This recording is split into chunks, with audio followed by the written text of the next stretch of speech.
Well, hello there, lovelies. It is Natalie Parker here, and as promised, I said that I would go live tonight and talk to you about how to price your art. Now, this is a really hot topic for artists because it brings with it a lot of um, there's a lot of dynamics that go into pricing an art. For one, as artists, we are very attached to our work, and so when we go to put a price on it, at times it can feel like we are attaching the worth of our work to our art.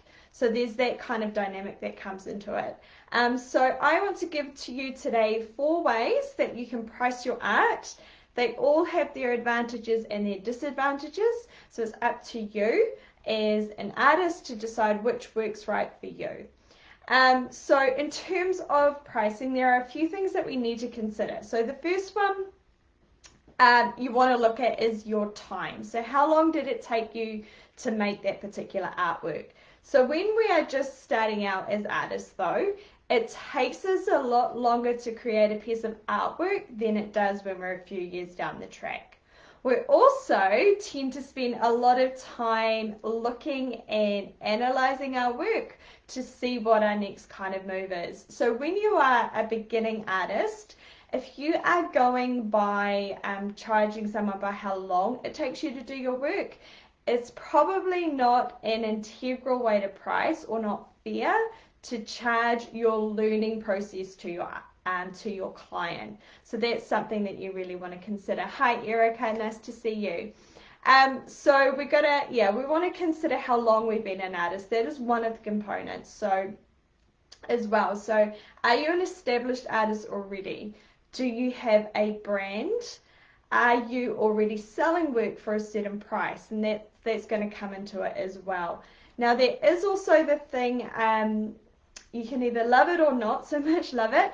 If you are an artist and suddenly you become like flavor of the month, or your art is featured in a certain magazine, or say for instance your work gets featured on a home show like The Block or any of those house renovation shows, often what that does is it then elevates their artist status, so then they can start to charge their work for a lot more. So that's something that you need to consider as well. The other thing that comes into pricing is your materials. So again, depending on where you are in your season, if you are a beginning artist, and this is what I used to do, we tend to use materials that are slightly cheaper when we're starting because we're learning and we're pumping out a whole lot of work. So for instance, you might be buying a lot of paint from like local Home Depot shows or Bunnings or Mitre 10, depending on where you are situated, and using that work in your work, and not spending a lot of money on the high-end brands such as, golden acrylics, or if you're an oil painter, or Matisse paints as well. So take into account how much your paints or your materials are costing you.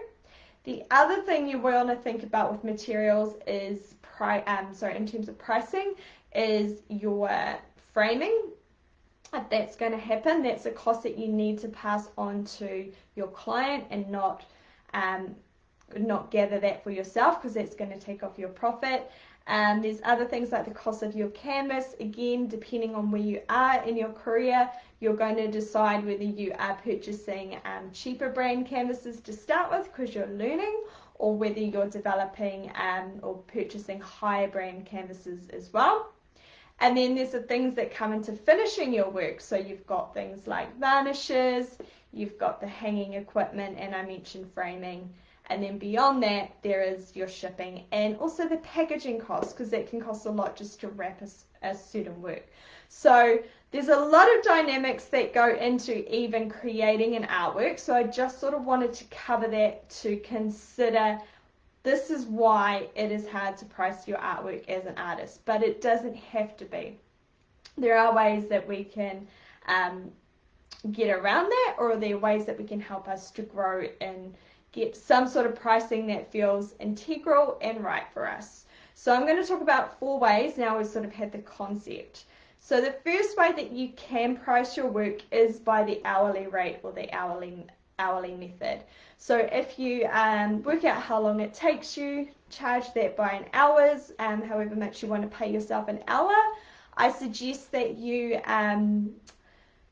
pay yourself a good salary when you're charging an hourly rate as well. If you have left your job, whatever you're doing, and you've gone into a full-time art career, or if you are in the process of transitioning, don't feel that just because you are creating an artwork that the rate that you pay yourself is less than what you're currently getting in your current employment. So make sure that you pay yourself a good hourly rate. So that's one way you could do it. I would also factor into that your material costs as well. So the hourly rate method is one way. Now, like I said, that has pros and cons because as a newbie artist, it can take us a lot longer. Like for instance, there are some bigger works behind me.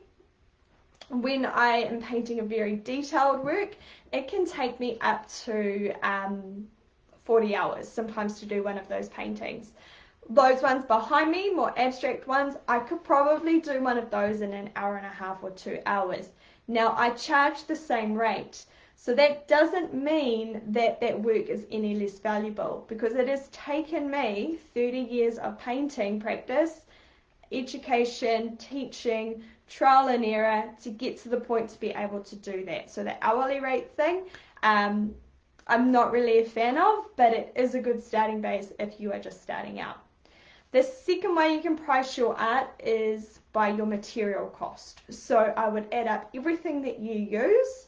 So your obviously your canvas, your paints, your framing, your shipping, and sort of any sort of varnishing or hanging you do to that. And then you can multiply that by a certain number. So you can multiply your total material costs by 4 or 5 to come to whatever your price is going to be.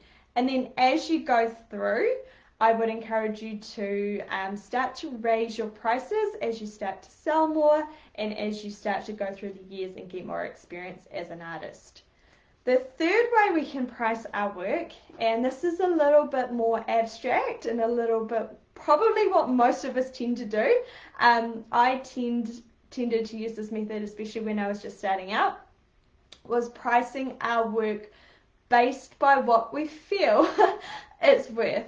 Now, sometimes this really works though, because if we have a healthy self-confidence, if we have a healthy value for the work that we do, pricing by what you feel can actually work really well. The way to sort of gauge that, set a number for your work. If you feel that that price is too low, if you imagine that someone has just come and purchased that work and that work is now gone, if you feel ripped off, I tend to use the word violated, which is a little bit harsh, but if you do feel like you've had your soul ripped out for selling your work for that price, then you are probably pricing too low. So then you want to go to the other situation where you think, okay, I'm going to set a price. Do I feel happy with this? Yes. And then if you do, I suggest adding a little bit more that makes you just a tiny bit uncomfortable. Not extreme, but maybe like a $50 or $100 more, and see, do you feel happy with that price range? And then what will happen is you'll have a client, when they come and purchase for that price range, you will then discover that it isn't really about the price of the art, it's about the value that you are giving to the client, and it's about the experience that you get. So yes, we are selling artworks. It is a product, but it is far beyond what we are doing. We are selling memories, we are selling, for instance, sometimes I paint bridal bouquets, so it's creating like a remembrance and a celebration of a fantastic day. I know of people who do portraits which celebrate, lost ones, or bringing two people together in a portrait that never happened.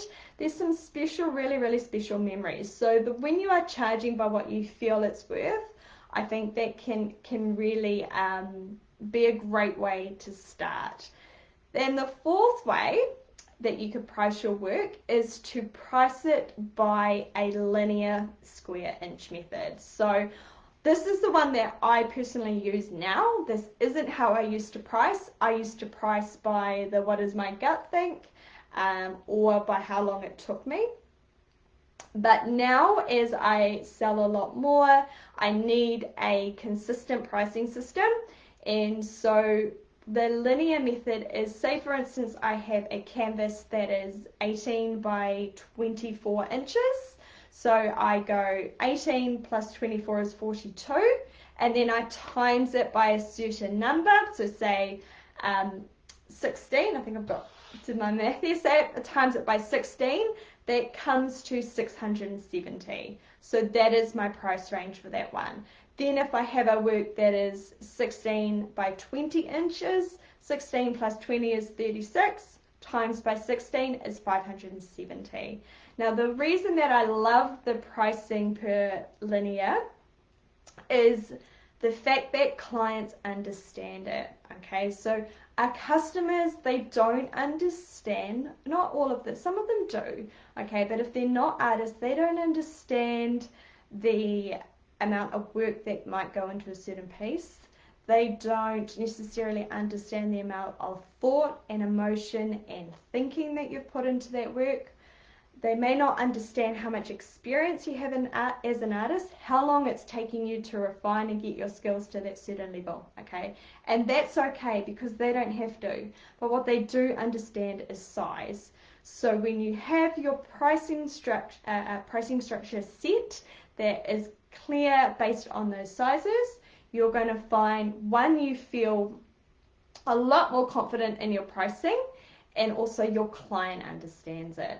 And then what I regularly do is I will, not regularly, but annually, I review my prices, and then I might increase it by $1 or $2 in terms of that method. So rather than timesing it by 16, I might charge it by $17 or $18 the following year. So pricing your artwork is very sensitive. But it doesn't have to be. I suggest you find one of the methods and stick with it. So whether that be working out your hourly rate method, whether that be the materials and timesing it by a certain number, whether it be by charging by what you feel it's worth, or whether it be using the linear inch method. Either of those, find one and start with them. You can absolutely change your pricing method at any time. Okay, but what I do suggest, if you are just starting out as an artist, that you keep your prices low to start with and then go higher. Don't start too high to start with, because what sometimes happens is we price our work at a certain rate, and then say for instance the work doesn't sell, we then sometimes feel that maybe our price is too high, so we drop our prices. Now what happens with that is, if you've had a client that has, say, purchased a work off you previously for $500, take that as a gauge, and then you suddenly start selling your works for $200, your client who purchased that work for $500 is going to be a little bit upset, because what you have done is you have devalued the value of your artwork. So start low and then gradually raise your prices. Don't go high and then drop. That's just a personal take that I have on it. So review your prices, raise them annually. Always go by your gut as well. Okay, you're going to know what is right and what is not wrong. Right and not wrong. What feels right for you in terms of your pricing, but it is just a case of seeing what the market sort of will pay for your work as well.